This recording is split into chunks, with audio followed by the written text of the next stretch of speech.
Welcome back to our sequence on the engineering design cycle. At this stage of the cycle, we have finally arrived at the last formal stage in the cycle.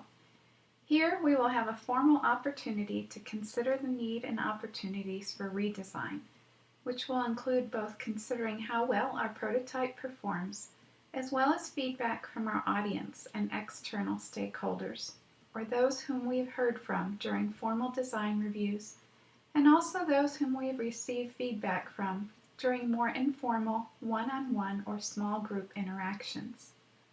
The most important thought we can carry into the process of collecting and considering feedback is that all information, whether success or failure, whether positive or negative, whether well spoken or ill put, is valuable. Armed with this information, our design team will make better and more informed decisions about redesign and ultimately be more successful in the long run.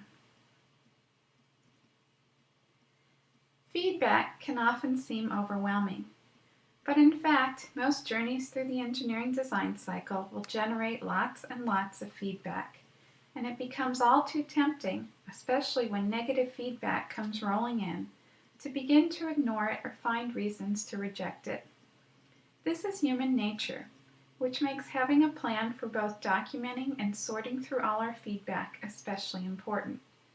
To balance our own tendencies with more methodical means for filtering, distilling, and ultimately using the most important feedback from our design experience, so we can get into the business of truly good redesign. But first, we have to collect all that feedback. The first and most obvious place we will look for and consider feedback is from the design and design experience itself. Specifically, what happened as we attempted to meet the design specification articulated by the team so many moons ago? Did we meet the design specification, or did we lose sight of it? And if we met the spec, we have a pretty easy decision to make. With a clear conscience, we can move on to considering the feedback received from others regarding the goodness or not so goodness of our design. However, if instead we fail to meet the design specification, it's time to take a step back and consider what to do about it. Can iterating the design really fix it? Does a redesign have a fighting chance of meeting the design spec? Or do we need to go back and see if it is a possibility to relax our design specifications, not because it is convenient to do so, but because the team identifies a real and defendable reason why the specification was too stringent as originally designed? Both of these pathways can lead us onward to considering other or external feedback in our redesign process. Unfortunately, in some situations, we may have to come to terms with the fact that we have been barking up the wrong tree, pursuing a design or a design problem that just can't be solved given all the constraints that surround it. This is the hardest decision to make, to decide as a team that a problem or a design is no longer worth pursuing.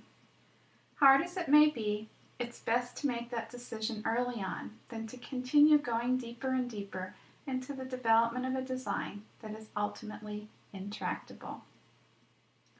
Total intractable failure, however, is not very common.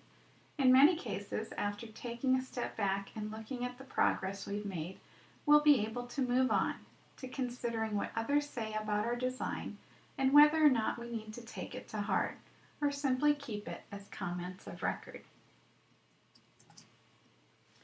Considering what others say is best done in a balanced way that can be appropriately and formally sorted by our design team during the last meetings of this particular engineering design cycle. Whether presenting the solution in front of a large group or a smaller set of individuals, there are some strategies to keep in mind when gathering feedback. In subsequent slides, we'll consider each of the strategies shown here in more detail. Some may be useful to you in your engineering design, and some may seem out in left field. Consider all of them, but use the ones that make sense to what your team is ultimately intending to accomplish. A first potentially helpful strategy while being in the moment of receiving feedback from others is to defer judgment of what is being said. Simply allowing others to speak and treating what they say solely as information in the moment increases the flow of information from others to you and your team. Now is not the time to filter or judge that information, but rather to let all of the feedback you receive flow into the design team and the design process. Letting others speak their mind also helps to build trust in the design and your team. But for the one presenting the design, deferring judgment helps to reduce defensiveness and stress during this rather stressful time of the design cycle. Alongside of allowing others to speak freely about your design is the useful strategy of not taking things personally. No matter what is said or in what tone words are popping out of someone's mouth and how much it may seem like a personal attack, it's important to keep an emotional distance from what's being said. It's just information, traveling from one mind into the mind of your design team, to be considered a gift, and to be considered also later when the team is in a place of less pressure, less stress, and less exposure. In the interests of building trust and breaking down negative barriers between the people outside the design and the people on the design team, active listening can also do wonders. Active listening can be verbal, as in paraphrasing what someone has said at the beginning of responding, possibly prefacing the paraphrase with a phrase such as, "What I hear you saying is," or it can be nonverbal with a smile, a nod, or it can be as simple as clear and complete attention directed to the person on the other side of the dialogue. A person distracted is a person not listening, which will invariably drive more distance between the listener and the speaker. Put yourself in the shoes of others. Do you really believe someone is listening to you when they are texting every 5 minutes or watching cars go by on the road nearby? Listen actively, listen carefully, and show it. Even if what is being said doesn't seem particularly useful, the very act of listening goes a long way in breaking down barriers between people. Presenting, listening, and reaching out to others is often challenging. And often, whether we know better or not, our emotions show up at the table. When someone in your audience of design reviewers, formal or informal, brings emotions to the table, especially what seems to be unduly negative or harsh, it's human nature that our own emotions rise up.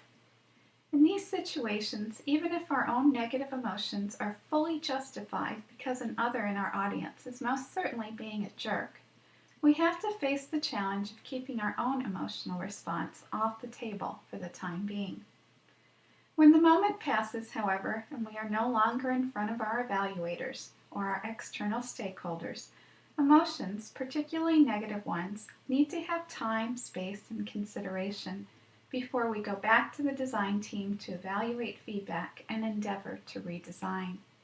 Failure to acknowledge and process negative emotions can color our design decisions in addition to the quality of our own lives. The bottom line, while the best time to deal with emotions may not necessarily be now, in the moment, it shouldn't be never either. Emotions stuffed tend to become irrational behaviors, sooner or later. As we navigate the emotional and psychological landscape of putting our designs before others, a last strategy that will be particularly useful when we are out of the moment and carefully considering all that feedback is to take notes in the moment, lots of them, about not only what's being said, but how it is being said and who is saying it. Who said what? How did they appear to say it? Apathetic? Resistant? Supportive? Non-committal? Knowing the emotion that went along with the message will go a long way in helping to filter keeper from non-keeper feedback, as well as to prioritize areas for improvement as the design team moves forward into redesign. In this session, we have looked at the process of formally collecting and documenting feedback during the last stage of the engineering design cycle, in order to facilitate balanced, efficient, and productive consideration of that feedback when considering what to do next. We certainly hope that this session has stimulated you to use new strategies to absorb feedback during design reviews and other interactions with others. Thank you for joining us, and we hope that you'll join us again for another look at the engineering design cycle in its various phases.